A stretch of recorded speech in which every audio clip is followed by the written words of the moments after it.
Assalamualaikum. Sekali lagi kita bertemu di channel Meremang.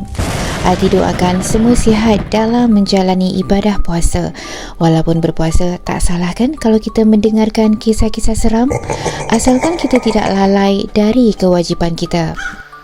Okey, kisah kali ini menurut Ati sangat-sangat real dan menyeramkan. Ini adalah kisah benar dan kisah ini akan menjadi salah satu kisah yang tidak akan Ati lupakan. Kenapa? Kerana setelah Ati sendiri mendengarkan kisah ini, terus terang Ati katakan ia terus bermain-main di fikiran Ati hinggalah timbul ilham untuk Ati menceritakan pada anda semua. Ati sangat-sangat berharap anda setia mendengarkan kisah ini hingga tamat dan ingin Ati sarankan di sini agar anda turut menonton video-video dan gambar-gambar yang Ati muatkan dalam kisah ini untuk lebih menghayati kisah ini dengan lebih baik lagi. Sebelum itu, mari kita sama-sama membaca doa agar kita dilindungi dari segala gangguan dan kejahatan, insya-Allah. Bismillahirrahmanirrahim. A'udzu bikalimatillahi tammati min syarri ma khalaq. Aku berlindung dengan kalimat-kalimat Allah yang sempurna dari kejahatan makhluknya. Baiklah. Kisah benar ini diceritakan oleh seorang penyanyi di negara Arab yang bernama Nora Al-Takaka. Nora Al-Takaka adalah seorang wedding performer yang sangat-sangat terkenal di negara Arab ketika tahun 90-an di mana dia membawakan genre lagu-lagu klasik Arab. Dia selalu menyanyikan secara berkumpulan dan Nora adalah ketua kepada kumpulannya. Dan kumpulan Nora ini seakan-akan kumpulan qasidah ataupun marhaban kalau di negara kita pada zaman-zaman dulu, di mana mereka hanya menggunakan alat-alat klasik seperti rebana, kompang dan sebagainya. Nora Al-Takaka sering mendapat tempahan untuk membuat persembahan di majlis-majlis perkahwinan orang-orang kaya dan ternama. Tetapi pada satu hari, dengan secara tiba-tiba, Nora pulangkan semula semua duit orang-orang yang telah menempahnya. Dia memberitahu semua bahawa dia dan kumpulannya sudah berhenti untuk membuat persembahan untuk apa-apa saja majlis. Ramai yang kecewa hingga hal ini mendapat perhatian dari pihak media. Pihak wartawan menjadi penasaran apakah alasan Nora untuk berhenti menyanyi secara tiba-tiba, sedangkan ketika itu dia sudah sangat-sangat terkenal di kalangan orang-orang Arab. Ramai wartawan cuba menghubungi Nora untuk mendapatkan penjelasan dan jawapan, tetapi malang sekali kerana Nora menolak semua perjumpaan dengan orang-orang media. Dia tidak ingin berjumpa sesiapa pun ketika itu. Hinggalah beberapa bulan kemudian, salah satu wartawan dapat menghubungi Nora secara langsung. Wartawan itu memberi jaminan bahawa dia tidak akan membawa orang-orang media yang lain dan hanya ingin mewawancara Nora secara audio sahaja. Itu pun jika Nora izinkan. Oleh kerana kesungguhan wartawan itu, Nora pun bersetuju dan menyuruh wartawan itu datang ke rumahnya. Dipendekkan cerita, ketika wartawan itu sampai ke rumah Nora, dia disambut oleh pembantu Nora. Wartawan itu diarahkan oleh pembantu Nora untuk masuk ke pejabat Nora. Ketika itu, wartawan merasa pelik kerana dia melihat di setiap sudut rumah dan pejabat Nora ada digantung banyak sekali ayat-ayat suci Al-Quran. Ketika dia masuk ke pejabat Nora, Nora sudah pun berada di situ. Dan yang lebih memeranjatkan wartawan itu lagi apabila dia melihat Nora yang sebelum ini badannya agak gempal, sekarang sudah susut dan mukanya sangat-sangat pucat seperti orang yang sedang menderita sesuatu penyakit. Dia seperti tidak percaya apa yang dia lihat. Ketika itu, Nora memandang tepat ke mata wartawan tersebut dengan tenungan yang sangat misteri. Dalam keadaan yang kurang selesa, wartawan itu pun memulakan wawancaranya dengan Nora. Sebelum itu, Nora memberitahunya bahawa tidak ada sesiapa yang akan mempercayai segala apa yang akan Nora ceritakan nanti. Namun wartawan itu memberi jaminan yang dia akan mempercayai apa jua yang Nora ingin ceritakan. Kemudian Nora memberi amaran kepada wartawan itu bahawa wartawan itu tidak boleh menokok tambah cerita Nora, apalagi menukar jalan ceritanya. Wartawan itu pun berjanji akan menepati segala kemahuan Nora. Ceritanya bermula begini. Pada satu hari, Nora menerima satu panggilan telefon dari seorang wanita. Wanita itu merayu untuk membuat persembahan di majlis perkahwinan anaknya pada malam itu juga. Tapi Nora menolak kerana menurut Nora, pada hari itu adalah hari cuti untuk Nora dan kumpulannya.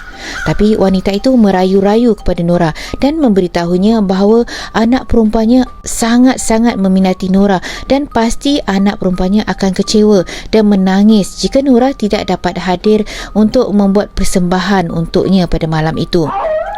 Nora tetap menolak, tetapi wanita itu terus merayu-rayu kepada Nora. Lama-lama timbul rasa kasihan dalam hati Nora terhadap makcik itu. Dia pun akhirnya bertanya alamat dan jam berapa Nora harus sampai ke majlis itu. Kata wanita itu jam 10 malam. Selepas perbualan itu, Nora terus menghubungi kumpulannya dan menyuruh mereka untuk membuat persembahan pada malam itu, dan semuanya bersetuju. Nora mula merasa tidak sedap hati walaupun dia tidak tahu kenapa. Dia seolah-olah merasakan seperti ada sesuatu yang tidak kena. Tapi oleh kerana dia sudah berjanji dengan wanita tadi, dia terpaksa pergi. Tepat jam 9 malam, Nora dan ahli kumpulannya sampai di alamat yang diberikan. Sampai saja di sana, mereka disambut dengan baik oleh bapa pengantin yang ketika itu sedang berdiri di luar rumah. Rumah itu kelihatan sangat besar dan megah, seperti bukan rumah orang sembarangan. Mereka kelihatan seperti orang yang sangat kaya. Ketika masuk ke dalam rumah, Nora melihat segala dekorasi di dalam seperti majlis perkahwinan biasa, dan ketika itu sudah ada ramai tetamu yang hadir. Cuma Nora tidak tahu kenapa dalam hatinya berkata seperti ada yang tidak kena dengan majlis itu. Tapi Nora cuba untuk memujuk hatinya. Mereka pun dibawa ke satu bilik persalinan untuk mereka berehat sebelum membuat persembahan. Tidak lama kemudian, ada satu perempuan tua masuk ke dalam bilik itu dan memperkenalkan dirinya sebagai mak pengantin, dan dialah yang telah menghubungi Nora. Mereka pun bersalaman, dan apa yang pelik adalah muka perempuan itu sangat pucat, dan ketika mereka bersalaman, tangan perempuan itu keras seperti batu. Walaupun begitu, Nora dan kumpulannya dilayan dengan sangat baik. Selepas itu, ada beberapa gadis-gadis remaja yang masuk ke bilik itu untuk bertemu dengan Nora dan kumpulannya. Gadis-gadis itu mengaku mereka sangat meminati Nora. Setelah itu, Nora dan kumpulannya pun bersiap-siap untuk membuat persembahan. Tiba-tiba, salah satu ahli kumpulan Nora yang bernama Syam berbisik kepada Nora. Syam ini adalah salah satu penyanyi latar wanita dalam kumpulan Nora. Dia mengatakan bahawa dia merasa pelik dan ada perasaan takut ketika gadis-gadis tadi masuk ke dalam bilik persalinan itu. Seolah-olah ada sesuatu yang tidak kena. Nora pun memberitahu Syam bahawa dia pun ada merasa perasaan yang sama seperti Syam. Namun, Nora cuba memujuk Syam untuk tidak berfikir apa-apa dan tetap meneruskan persembahan pada malam itu. Menurut Syam lagi, ketika gadis-gadis tadi masuk ke dalam bilik dan bersalaman, tangan-tangan mereka juga keras seperti batu. Dan ketika mereka berpelukan dan melagakan pipi, Syam dapat merasakan ada sesuatu yang tidak kena dengan wajah mereka, dan ketika mereka masuk saja ke bilik itu terus bertukar menjadi aura panas. Nora tetap saja cuba menenangkan Syam, dan akhirnya mereka pun menuju ke tempat persembahan mereka. Ketika sampai di dewan, mereka dapat melihat ada ramai orang di situ dan makanan yang dihidangkan sangat banyak, seolah-olah menunjukkan bahawa tuan rumah adalah orang yang terlampau kaya. Nora tidak pernah menghadiri majlis semeriah itu. Tapi Nora merasa pelik apabila melihat pengantin lelaki. Pengantin lelaki itu tidak berpakaian pengantin. Dia memakai baju seperti di zaman pemerintahan Uthmaniyah. Kalau semua ingin tahu, era Uthmaniyah itu adalah pada tahun 1300 yang lalu. Pengantin perempuan pula memakai gaun berwarna hitam dan ada beberapa batu putih di gaun tersebut. Dan yang lebih pelik dan menyeramkan adalah pelamin untuk pengantin dibuat seperti bentuk patung besar yang menyerupai kepala manusia yang sedang membuka mulutnya seolah-olah menjerit dan sedang ternganga besar. Dan kedua-dua pengantin itu duduk di dalam mulut patung tersebut. Sangat-sangat pelik dan menyeramkan. Bukan itu saja, selalunya pengantin-pengantin akan tersenyum bila melihat para tetamu yang hadir dan kadang-kadang melambai-lambaikan tangan. Tetapi pengantin kali ini tidak bergerak sama sekali. Pengantin lelaki memandang ke arah pengantin perempuan dan pengantin perempuan memandang ke arah pengantin lelaki. Mereka kelihatan seperti patung berhala. Nora dan kumpulannya tetap saja meneruskan persembahan mereka pada malam itu. Selepas habis menyanyikan beberapa lagu untuk bahagian pertama, mereka pun kembali lagi ke bilik persalinan tadi untuk berehat seketika sebelum meneruskan persembahan untuk bahagian seterusnya. Ketika itu, Nora sudah mula merasa tidak sedap badan. Kepalanya sudah mula pening.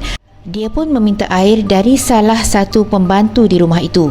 Oleh kerana di bilik persalinan itu ada ramai teman-temannya yang lain yang sedang berbual dan sebagainya, Nora merasa semakin pening kepala.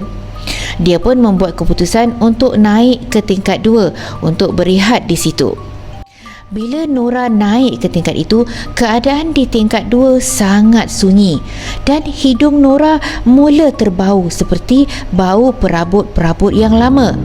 Dia pun berjalan mencari bilik yang pintunya terbuka supaya dia boleh masuk dan beristirahat di dalam. Akhirnya Nora masuk ke dalam satu bilik yang pintunya agak terbuka sedikit. Nora mengetuk pintu tapi tiada orang di dalam. Nora pun masuk.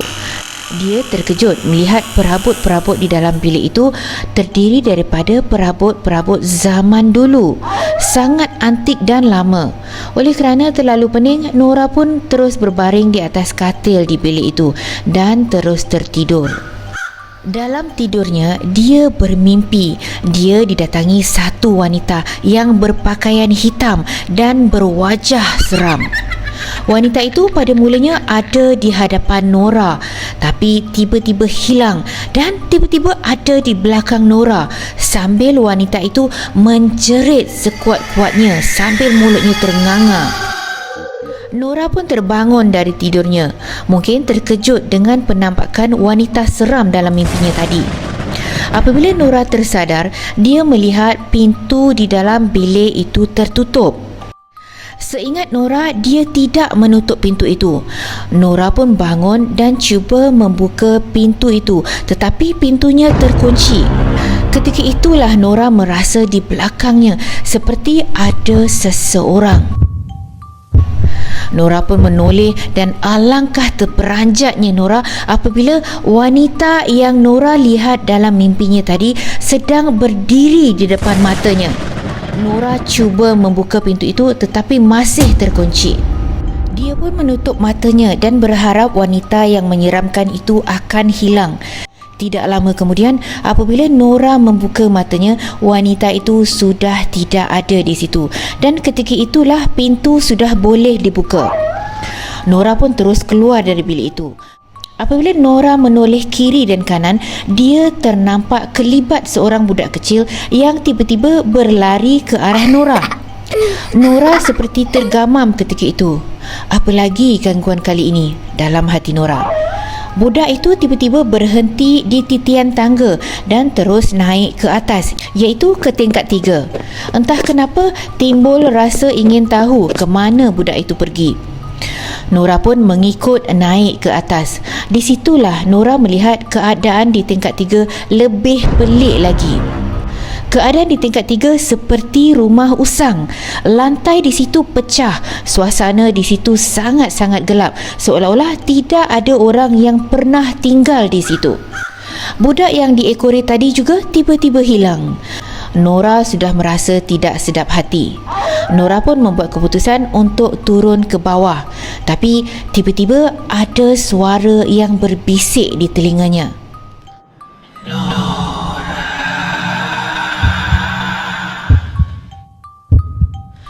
Nora pun terus pusing ke belakang dan tidak ada sesiapa di situ.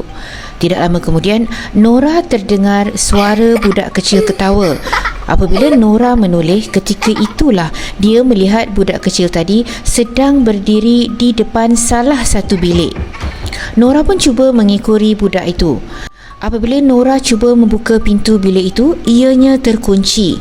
Setelah Nora ketuk beberapa kali, tiada jawapan. Dia pun berniat untuk terus turun ke bawah. Belum sempat Nora turun tangga, Nora terjatuh ke lantai. Dia rasa seperti ada yang menarik kakinya. Nora pun cuba bangun, tetapi badannya terasa terlalu berat. Tiba-tiba ada suara yang berbisik di telinga Nora. Kami suka suara kau, Nora. Nyanyi. Suara itu amat menakutkan Nora. Nora pun memberanikan diri dan terus berlari dari situ. Bila sampai di bilik persalinan, di situ Nora melihat semua ahli kumpulannya sedang berkerumun mengelilingi Syam. Nora pun bertanya kepada Syam apa yang berlaku. Syam yang ketika itu sedang menangis menceritakan apa sebenarnya yang terjadi. Mereka sebenarnya sudah terlambat untuk membuat persembahan yang kedua. Nora tidak ada di mana-mana. Jadi oleh kerana risau, Syam pun membuat keputusan untuk mencari Nora. Dia pun naik ke tingkat 2. Sampai saja di tingkat 2, Syam terdengar seperti suara Nora di dalam salah satu bilik di situ. Syam pun membuka pintu bilik itu, tapi tiada orang di situ. Syam menutup pintu semula dan ketika itulah Syam melihat ada satu sosok di penjuru lantai tersebut. Wanita itu sangat menyeramkan. Entah kenapa Syam tidak dapat mengawal pergerakannya. Badannya seolah-olah bergerak sendiri menuju ke wanita itu. Tiba-tiba wanita itu terus berdiri di hadapan muka Syam dalam sekelip mata. Syam terus terkaku dan terus menggigil menangis ketakutan. Tiba-tiba badan Syam seperti ditolak hingga kan Syam terjatuh ke bawah. Syam memberanikan diri untuk berlari turun ke bawah. Syam terserempak dengan satu lelaki yang berbadan besar. Lelaki itu sangat marah kerana melihat Syam turun dari tingkat atas. Syam cuba memberitahu lelaki itu bahawa dia sedang mencari Nora. Akhirnya Syam kembali lagi masuk ke bilik di mana ahli kumpulan mereka berada. Nora terdiam seketika bila Syam menceritakan apa yang terjadi padanya tadi. Syam merayu-rayu kepada Nora untuk pulang. Tapi Nora terpaksa bertegas kepada mereka agar mereka tetap juga harus menghabiskan kerja mereka pada malam itu jika mereka ingin pulang dengan selamat. Akhirnya semua terpaksa mengikut kata Nora. Mereka pun bersiap untuk membuat persembahan seterusnya. Dan yang menakutkan mereka adalah semakin malam semakin ramai orang yang datang. Ketika itu sudah menunjukkan pukul 12 malam, tetapi tetamu tidak henti-henti datang. Ketika Nora menyanyi, tetamu-tetamu yang hadir di situ turut serta bernyanyi bersama Nora. Oleh kerana terlalu ramai orang, hingga kan suara Nora tenggelam di dalam keriuhan ketika itu. Mereka kelihatan sangat terhibur dengan lagu-lagu Nora. Yang menyeramkan adalah semakin lama suara mereka semakin menyeramkan. Dan membuat Nora dan ahli kumpulannya ketakutan adalah apabila wanita-wanita di situ menari dalam keadaan seperti histeria. Dan ketika mereka menari, kain yang mereka pakai terangkat dan terselak. Di situlah Nora dan ahli kumpulannya melihat dengan mata mereka sendiri kaki-kaki wanita-wanita itu seperti kaki kambing. Kaki mereka kurus kecil tetapi ditutupi dengan bulu. Dan wajah-wajah mereka ketika itu mula berubah menjadi semakin pelik dan menakutkan. Ketika itulah Syam terus rebah dan pingsan. Nora dengan yang lain terpaksa meneruskan juga persembahan mereka walaupun dalam ketakutan. Setelah selesai menyanyikan lagu itu, mereka pun mengangkat Syam dan membawa dia balik ke bilik persalinan. Di situ Syam tersadar dan menangis dan merayu-rayu agar mereka pulang. Syam berkata, Nora, tolonglah, marilah kita balik Nora. Kau tak nampak ke kita dikelilingi dengan beribu jin Nora? Tolonglah Nora, marilah kita balik Nora, marilah Nora. Nora pun cuba memujuk Syam. Aku tahu. Tapi kalau kita semua nak selamat, kita kena menyanyi sampai azan subuh berkumandang. Kau tak perlu buat apa-apa. Kau duduk di sebelah aku dan kau hanya tunduk saja. Tolonglah. Akhirnya Syam pun bersetuju. Mereka pun keluar ke dewan dan mula membuat persembahan sekali lagi. Kali ini Nora dan ahli kumpulan yang lain tidak boleh menyanyikan dengan baik. Suara mereka terketar-ketar kerana menahan rasa takut. Yang kedengaran hanyalah alat muzik yang mereka mainkan. Semakin larut malam, semakin ramai orang yang datang hingga Nora dan ahli kumpulannya berada di tengah-tengah kaum jin. Nora dapat melihat makanan yang dihidangkan di situ sebenarnya terdiri daripada jenis-jenis daging sahaja. Tidak ada roti ataupun sebagaimana makanan manusia biasa, hanya daging merah sahaja. Semakin lama, Nora dan ahli kumpulannya seperti sudah tidak tahan lagi. Mereka membuat persembahan dengan hanya memandang ke bawah dan tidak lagi dapat menyembunyikan perasaan takut mereka. Bermacam-macam lagi hal yang terjadi pada malam itu sebenarnya. Dipendekkan cerita, tiba-tiba azan subuh berkumandang. Dan secara tiba-tiba, orang-orang ataupun jin yang berada di dewan itu seperti membeku. Mereka terkaku dengan mulut yang ternganga sambil memalingkan wajah mereka ke arah Nora dan kumpulannya dengan wajah yang sangat menakutkan, seolah-olah marah. Ketika itulah, tanpa berlengah lagi, Nora dan ahli kumpulannya terus berlari keluar dari rumah itu dengan tergesa-gesa. Kerana mereka tahu itu sajalah peluang mereka untuk melarikan diri dari situ. Semasa mereka sedang berlari untuk keluar dari situ, mereka terserempak dengan seseorang, bukan jin, tapi manusia yang telah dihantar oleh Allah untuk membantu mereka keluar dari rumah itu. Alhamdulillah, mereka dapat keluar dengan selamat. Kisahnya tidak berakhir di situ. Beberapa bulan selepas itu, Syam memberitahu Nora bahawa kehidupannya sudah tidak normal lagi.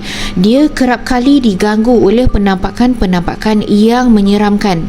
Akhirnya Syam jatuh sakit dan beberapa bulan kemudian Syam meninggal dunia. Semasa pengebumian Syam, Nora dikejutkan lagi dengan satu hal. Di situ, Nora melihat makcik yang menghubungi Nora, iaitu mak kepada pengantin, juga berada di situ semasa pengebumian Syam. Nora merasa sangat pelik dan takut. Begitulah kisah benar yang terjadi kepada Nora Altakaka, seorang penyanyi terkenal di Kuwait. Bagaimana? Anda percaya? Terima kasih kepada anda yang setia mendengarkan kisah ini hingga akhir. Dan juga terima kasih kerana sudi menjadikan channel Meremang salah satu YouTube channel pilihan anda. Hati minta maaf kalau konten kali ini agak panjang ya, kerana ini adalah kisah benar dan Nora Altakaka juga telah memberi amaran agar kisahnya tidak boleh ditukuk tambah apalagi diubah. Makanya kisah ini menjadi agak panjang agar semua faham jalan cerita benar dari Nora Altakaka. Sehingga berjumpa lagi di lain kesempatan. Selamat meneruskan ibadah puasa kepada anda semua. Assalamualaikum.